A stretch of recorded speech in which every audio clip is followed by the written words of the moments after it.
What's up, you guys? UFO Proof here, and we're back again at S-4 with a little more evidence that help validate my belief that this is, in fact, the real S-4 that Bob Lazar worked at.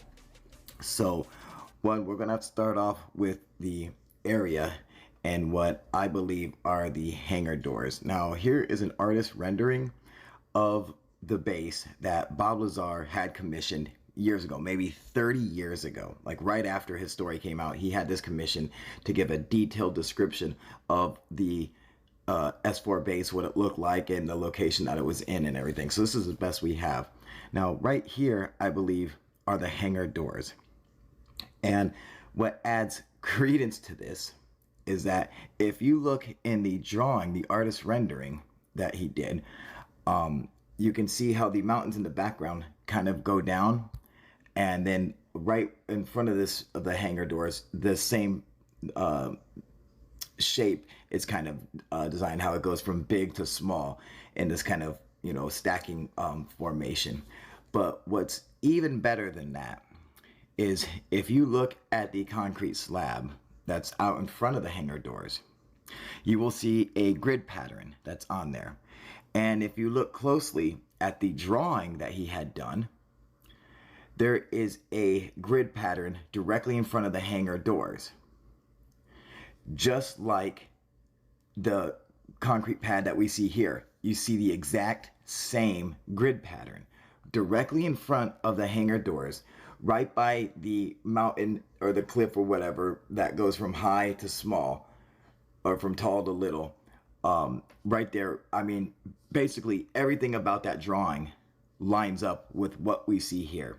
This is why I believe this is in fact S-4. Besides it being labeled with a government tag that states this was S-4 Research Facility, S-4 High Ridge Research Facility. So besides that government tag on it, if you look at the drawing that Bob Lazar had somebody do, where he, described to him, and they drew it out exactly what his description. It matches everything in this picture from Google Earth. And some people are going to try to claim that they can't see the grid pattern on there. I'm sorry, that's just people who are just blind then, because it is clearly there. The grid pattern is clearly there.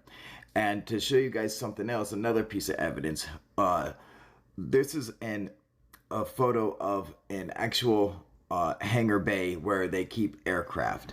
Now, as you can see, this photo is 100% authentic. These are real United States Air Force flying saucers that's being piloted by the Anunnaki, who are defending us from the draconian lizard people from the movie not movie, but documentary, that exposed the truth about the aliens coming here to steal our women and our gold. And thank God we got these guys on our side. And if you believed any of that, please do us all a favor and don't procreate. That means have sex. No, but for real, obviously this is a photoshopped picture, but that is in fact a real hangar for actual aircraft that they're building and testing and stuff. But notice in front of the hangar, you find these grid patterns right in front of the hangar where they keep their aircraft. And what I'd like to point out is the doors of the hangar. They actually slide like the sliding doors in your closet, and they keep collapsing all the way into the back. So you could actually have an aircraft as wide as this UFO back here and to go in and out because the doors collapse on top of themselves. My point is that at S-4, the hangar doors are probably going to work the exact same as every other hangar door that's out there and collapse in on itself. So it doesn't matter how wide the craft is. It could be 12 feet wide, it could be 50 feet or 100 feet. The doors would collapse on top of each other and make enough space. There wouldn't be something in between the doors blocking it from getting out.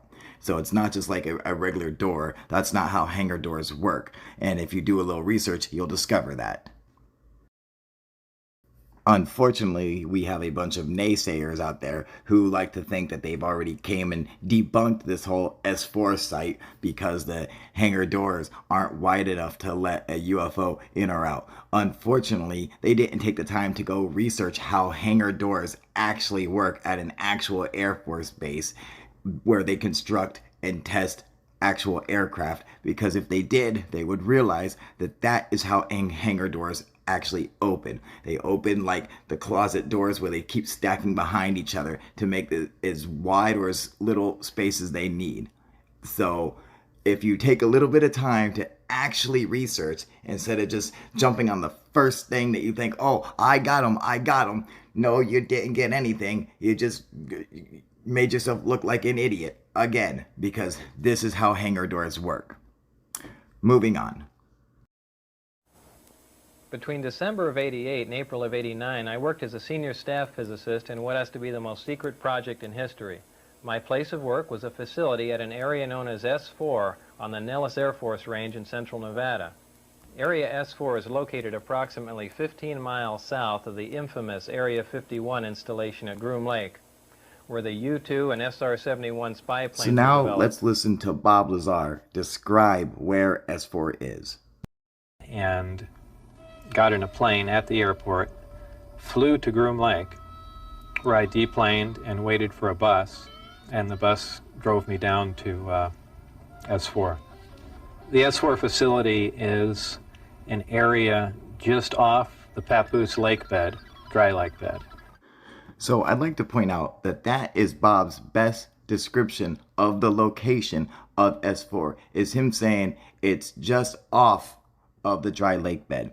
He does not give an exact location of the base because he doesn't know the exact location. He can't give it. So when people want to argue and say I'm a liar because that's not where Bob said the base was, that so I must be a liar. Wrong. You're a liar because you don't know that Bob never said that. All Bob ever said was that it was off of the dry lake bed. That's it. He can't give an exact location because he doesn't know. He can't say it's on the corner of Main and 7th Street, because there is nothing like that out there. It's just out in the middle of the desert. So all he can do is give a description of the location. The best he can do is say a direction and what's around it. Well, what's near it? The Papoose dry lake bed. So that's the best thing he can give as where it's at. And it consists of 9 hangars. The hangars have sloped doors on them with a sand texture coating. What agency is in charge of S-4? Who controls the program? I was paid by the Department of Naval Intelligence, and what they're doing, researching extraterrestrial craft, is beyond me, but that's where my checks came from, so I can only assume that they were in charge of that. So that's one more thing I think helps validate Bob's story. And what's very interesting is that it was the Department of Naval Intelligence that gave Bob his paychecks, that signed his paychecks. That's who ran the UFO program back then. And it's interesting because that's who runs the UFO program today, that Congress put in the bill to fund, to start a new branch to research UFOs. That whole department is under the direction of the Department of Naval Intelligence. The same people that paid Bob Lazar, who ran it way back then, also run it now. So I think that kind of just proves what he's saying is true, because the same guys who ran the UFO program back then, who paid him his salary, who signed his paychecks, are the same people who run the UFO program today. I mean, or it's just the greatest coincidence of all time, or the story is true. Did you ask anybody, hey, where do we get these? Where did these come from? No, I really did. There was so much other stuff that was flooding my brain that was just amazing, and I was so excited to be there. I didn't care where the thing came from. It was beginning to trickle into my mind. Boy, this is maybe what flying saucer crashed in South Africa or something, and we got it, and we're taking it apart. This is great. You eventually saw all of them. Or you saw glimpses? Well, when I looked through the doors, I could see. As far as you could tell, they didn't look like they'd been in a crash, right? Well, there's one. One. There's one. And I mentioned this to you a long time ago, and I never added this one thing, which I'll add now. There was one, like I said, that had been shot with a projectile, and I know for a fact it came out of the water. That's all I know. Now, after hearing that statement, I'd like to speculate something. Perhaps it was the Navy that first brought down a UFO by firing a projectile at it and shooting it and bringing it down. And perhaps that's why it's the Navy that runs the UFO program, because they were the first ones to bring a UFO down. And since they brought it down, they got their hands on it. They're the ones who are in charge of it. They're the ones who are in charge of all the UFO stuff, because they were the first ones with a UFO. Since they're the branch of the military that shot it and brought it down, they get to take claim to it. And so perhaps that's the reason why the Navy runs the UFO program instead of the Air Force. But of course, like I said, that is purely speculation. I'm just speculating on how that could be. Once. Well, once close up. Barry and I were in the lab. We were working. Dennis came in and he said, "There's a test flight going on. Bob, why don't you come out here? Barry, you can tag along too." And that's when we came in, side door into the hangar. The craft was already out onto the dry lake bed in front of, or the lake bed proper, but it was out in front of the door.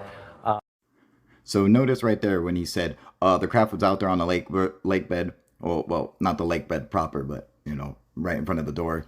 All right. So he said, not on the lake bed proper, but right in front of the door. So he's saying it's just right out in front of the door, not out on the dry lake bed, but right in front of the door. So I think that's where people might have been making the mistake on him saying that the craft was out on the dry lake bed. But then he recants and says, no, not on the lake bed proper, but right in front of the door. All right, so before I get out of here, I want to give a big shout out to my man Goofon for getting my back and being super awesome. And make sure you guys stay tuned for after tonight's episode, because I will be going live with Goofon tonight. And man, has he got an amazing story for everyone. So you guys got to check that out live tonight, right after I premiere this. And also coming up very soon, I'm going to have an interview with Ollie from Alien Addict on my channel. So make sure you guys stay tuned for that, because that's going to be just as awesome. All right, I'll see you guys next time. UFO Proof.